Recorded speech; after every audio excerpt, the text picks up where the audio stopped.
கொச்சி போனீங்க அப்படின்னா நீங்கள் மிஸ் பண்ணக்கூடாத ஒரு விஷயம் அப்படின்னு பார்த்தீங்கன்னா ferry service. Ernakulam, marine drive இந்த இடங்கள்லேருந்து வைப்பின் மற்றும் ஃபோர்ட் கொச்சி இந்த மாதிரி இடங்களுக்கு போட் சர்வீஸ் விட்ருக்காங்க. கவர்மெண்ட்லேயே வந்து பார்த்திங்கன்னா அந்த போட் சர்வீஸ் இருக்குது. உதாரணத்துக்கு மெரைன் டிரைவ்லேருந்து நீங்கள் ஃபோர்ட் கொச்சி போகிறதுக்கு வெறும் ₹6 செலவில் ஒரு 15 மினிட்ஸ் டைமில் உங்களால் போக முடியும். இது மட்டும் இல்லாமல் ப்ரைவேட்டில் வந்து பார்த்திங்கன்னா போட் சர்வீசஸ் வச்சுருக்காங்க. நிறைய போட் வந்து மெரைன் டிரைவ் அப்படிங்கிற இடத்துல இருக்கும். பர் ஹவருக்கு வந்து பார்த்திங்கன்னா ₹100 ஸ்டார்ட் ஆகி ஸ்பீட் போட்லாம் எடுத்திங்கன்னா ₹1000, ₹1500 அந்த மாதிரி ஆளுக்கு தகுந்த மாதிரி சார்ஜ் பண்ணுவாங்க. அது மாதிரியும் நம்ம எடுத்துக்கலாம். எடுத்தோம்னா இந்த லேக்கில் வந்து பார்த்திங்கன்னா ஒரு ரவுண்ட் அடிப்பாங்க. ஒரு 1 ஹவருக்கு வந்து நம்மளை சுற்றி காட்டுவாங்க. இதுக்கு தான் பர் ஹெட்டுக்கு வந்து பார்த்திங்கன்னா $100 to $150 சார்ஜ் பண்ணுறாங்க. சில போட்டெல்லாம் நீங்கள் வந்து பார்த்து தான் ஏறணும். அதுக்குன்னே வந்து பார்த்திங்கன்னா ஆள் போட்டிருக்காங்க. நம்ம போகும்போதே நம்மளை போட்டு நச்சரிப்பாங்க, வாங்க வாங்கன்னு. அது மாதிரி ஏறிட்டோம்னா காசை வாங்கிட்டு ரொம்ப நேரம் உட்காந்து ஆள் ஃபில் ஆகிற வரைக்கும் உட்காந்துருக்க மாதிரி அந்த சீனை நாங்கள் பார்த்தோம். அந்த மாதிரி மாட்டிக்காமல் நாங்கள் போனது வந்து பார்த்திங்கன்னா கேரளா டைப்பில் ஒரு போட் இருந்தது. ஆளுக்கு ஓரளவுக்கு ஃபில் ஆனதுக்கப்புறமே எடுத்துட்டாங்க. போட் வந்து ஸ்லோவாக அப்படியே வந்து பார்த்திங்கன்னா அந்த போர்ட் கொச்சி இன்னும் ஒரு 7 இடங்களை வந்து சுற்றி காமிச்சிட்டு மெதுவாக ரவுண்ட் அடிச்சுட்டு வராங்க. ஸோ இந்த போட்லேருந்து பார்க்கும்போது அந்த மெரைன் டிரைவோட பில்டிங்லாம் பார்க்குறதுக்கு ரொம்பவே அழகாக இருந்துச்சு. ஏதோ ஒரு ஃபாரினில் இருக்க லுக்கு மாதிரி அதை கொடுத்துச்சு அப்படின்னு சொல்லலாம். இதெல்லாம் வந்து பார்த்திங்கன்னா ஒரு குட்டியான அழகான ஒரு தீவு வழியாகவும் கூட்டிகிட்டு போனாங்க.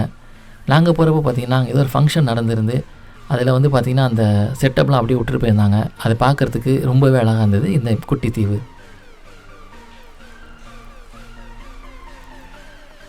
ஒரு சில தீவுகள்லேருந்து பார்த்திங்கன்னா ஹோட்டல், ரெசார்ட்ஸ் அந்த மாதிரியுமே இருக்குது.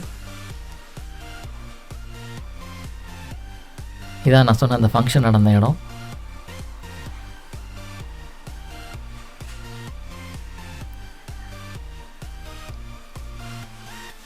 இது வந்து பார்த்திங்கன்னா போல்காட்டி அப்படிங்கிற ஒரு ஐலாண்டில் கிராண்ட் ஹயாட் அப்படிங்கிற ஹோட்டல் தான் இது. பேருக்கு ஏற்ற மாதிரியே ரொம்ப கிராண்டான ஒரு ஹோட்டலாக இருந்தது. இது பக்கத்துலேயே வந்து பார்த்திங்கன்னா லூலுவோட இன்டர்நேஷ்னல் கன்வென்ஷன் சென்டர் அதுவும் இருக்குது. இதை சொல்கிறது வந்து பார்த்திங்கன்னா லூலு கிராண்ட் ஹயாட் அப்படிங்கிற மாதிரி தான் மென்ஷன் பண்ணியிருக்காங்க.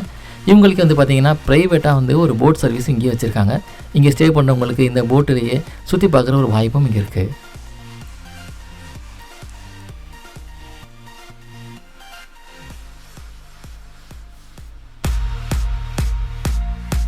தூரத்துலேருந்து பார்க்கும்போது 2 பேர் தெரிஞ்சாங்க. ஜூம் பண்ணி பார்க்கும்போது பார்த்தீங்கன்னா பெயிண்டிங் ஒர்க் நடந்துட்டு இருக்கு போல இருக்குது. இந்த போர்ட் கொச்சியை பற்றி பார்க்கும்போது ரொம்ப இன்ட்ரெஸ்டிங்கான விஷயங்கள் நிறையாவே இருக்குது அப்படின்னு சொல்லலாம்.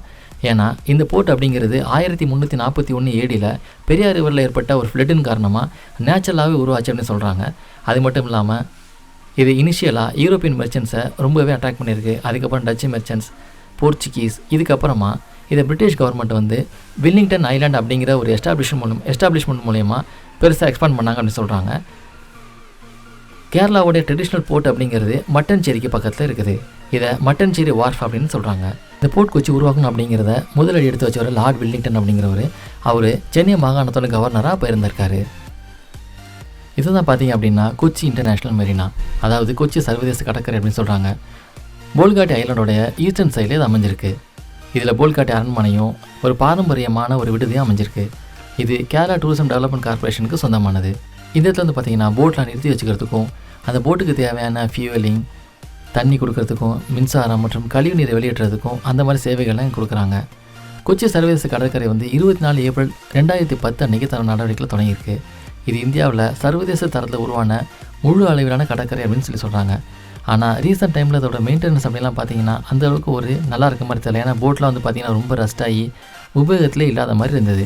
பேலஸும் அந்த இடமும் பார்க்கறதுக்கு ரொம்பவே அழகாக இருந்தது அப்படின்னே சொல்லலாம்.